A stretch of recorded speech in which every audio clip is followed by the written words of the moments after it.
Of all the treatments available for high blood pressure, two classes, angiotensin-converting enzyme inhibitors, ACE inhibitors, and angiotensin receptor blockers, ARBs, are perceived as having comparable efficacy.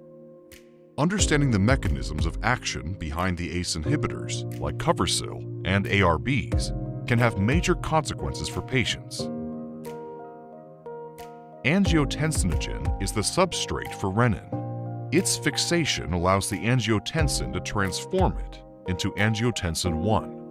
The fate of this new molecule is different, depending on the antihypertensive treatment taken by the patient. Whether it is an ACE inhibitor or ARB, the enzyme cascade will be modified. In the case of ACE inhibitors like Coversil, the ACE inhibitor will inhibit the conversion enzyme that normally acts on angiotensin 1 and also bradykinin. The conversion enzyme can no longer transform angiotensin 1 into angiotensin 2, so the cascade is interrupted at this step. At the bradykinin level, the converting enzyme cannot continue its activity of degradation of bradykinin, and so bradykinin concentrations will then increase. This leads to a dilation of the blood vessels. In the case of ARBs, angiotensin 1 is handled by the converting enzyme and is transformed into angiotensin 2.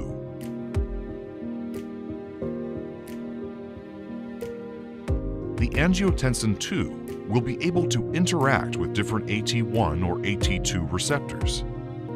But as ARBs blocks the AT1 receptors, the angiotensin 2 has no choice but to bind on the AT2 receptor, leading to an overbinding of angiotensin 2 on AT2 receptors. This overstimulation of AT2 receptors will lead to an inappropriate apoptotic effect on endothelial cells, resulting in an inhibition of angiogenesis that can lead to plaque rupture, MI, and adverse vascular remodeling. Conversely, bradykinin present in the environment binds to its receptor, releasing messengers such as NO and PGI2 with cardioprotective properties. These two classes of molecules clearly do not have the same mechanism of action. ARBs only act on the AT1 receptors, creating an overbinding with the AT2 receptors. ACE inhibitors, with a double mode of action, stop the production of angiotensin 2 and also increase the level of bradykinin. These major differences lead to major consequences. According to a recent meta-analysis, ARBs protect only against stroke and not protect against global death and cardiovascular death, and increase the rate of MI, with plus 8% due to the overstimulation of AT2. The same meta-analysis has demonstrated that a patient treated with an ACE inhibitor will be protected against global death, cardiovascular death, stroke, and MI. It also appears that among ARBs and other ACE inhibitors, Coversil is the one with a sustained BP-lowering efficacy over 24 hours.